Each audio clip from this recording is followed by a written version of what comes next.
صاحب د سرو سکروټو په دریاب پروت دی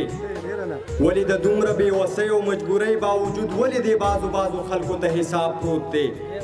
ولې د غیرو په نصاب کې د ژوند راز کتی شي ولې په تاخ کې د قرآن غوندې کتاب پروت دی ولې د غیرو په نصاب کې د ژوند راز کتی شي ولې په تاخ کې د قرآن غوندې کتاب پروت دی ولې زه ستا د فراقت اذیت نشم زغمې ولې په ذات کې مې بیا ستا د مینې تاب پروت دی ولې د هرې ښکلا شاته حادثې ډېرې دي ولې مې قدر بیا په زړه کې د ګلاب پروت دی ولې غریب ته د انسان په نظر نه ګوري څوک ولې شتمنو ته په هره خوله جناب پروت دی ولې غریب ته د انسان په نظر نه ګوري څوک ولې شتمنو ته په هره خوله جناب پروت دی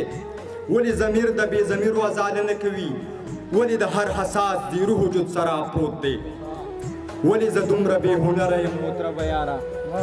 ولې زه دومره بې هنره یم مطربه یاره ولې مې خوا کې بیا خپه خپه رباب پروت دی ولې عبید ملنګ د یار په زړه کې نه ځایږي ولې په زړه کې رقیب خانه خراب پروت دی یو ستا لوزونه پښتانه ماتیږي بل قسمونه د پاخه ماتیږي زه هم د جنګ د فلسفې قایل یم خو چې په کم جنګ کې باڼه ماتیږي زه هم د جنګ د فلسفې قایل یم خو چې په کم جنګ کې باڼه ماتیږي او قسم دی دومره حساس شوی یم اوس مې په نه خبره زړه ماتیږي د دې یو غزل غوښتنې یو ملګري وکړه شمال صاحب اجازت دی چې زما په زړه کې اویزانو خو هېر کړی مې دی زما په زړه کې اویزانو خو هېر کړی مې دی یو بې ایمانه مې جانانو خو هېر کړی مې دی تاریخ گواه دی ما په هر ډګر بریا وړې ده اومه پښتون زما یو شانو خو هېر کړی مې دی د بې حسۍ نه یې والله سم دیوالونه کېده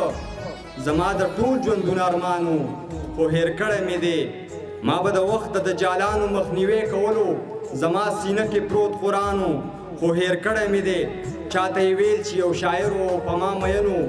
ژوندی دی نوم یې عبید جانو خو هېر کړی مې دی ډېره مننه